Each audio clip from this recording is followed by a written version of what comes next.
جو بھی سرکار صلی اللہ علیہ وسلم کی بارگاہ میں حاضر ہوتا ہے با ادب ہو،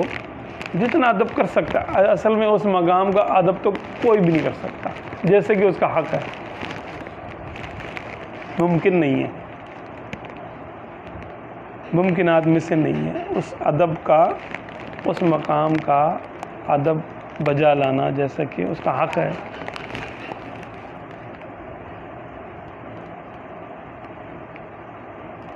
بے اجازت ان کے گھر جبریل بھی آتے نہیں، ہے نا، تو وہاں کا تو معاملہ بالکل ہی الگ ہے۔ لیکن جس قدر انسان کے دل میں محبت ہوتی ہے اور جس قدر اس کو معرفت ہوتی ہے اس قدر وہ ادب کرنے کی کوشش کرتا ہے۔ اب جو اس کے تئیں ادب ہے، جس کو وہ ادب سمجھتا ہے، کچھ تو ایسے بھی ہوتے ہیں جو ہاتھ میں جو ہے نا موبائل بھی لے کے جو ہے نا چل رہے ہوتے ہیں اور گھر والوں کو دکھا رہے ہوتے ہیں، دیکھو میں یہاں سے گزر رہا ہوں واجہ اقدس کے سامنے سے۔ اب بھلے بھالے بھی ہوتے ہیں اس کے اندر، ہم اس میں سوء ظن نہیں رکھ سکتے کسی کے لیے بھی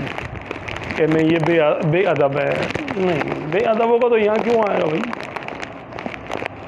تو زیارت کے لیے اگر وہ آیا ہے، صلاۃ و سلام عرض کرنے کے لیے آیا، ہاں یہ ہے کہ وہ آداب نہیں جانتا جو آپ جانتے چلے، اور آپ وہ آداب نہیں جانتے جو آپ سے اوپر کے لوگ جانتے، یہ بھی ہے بات۔ تو ہر ایک کے فرق کے مراتب ہے اس کے اندر،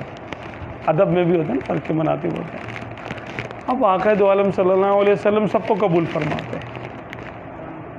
کیونکہ وہ احتساب کی جگہ نہیں ہے،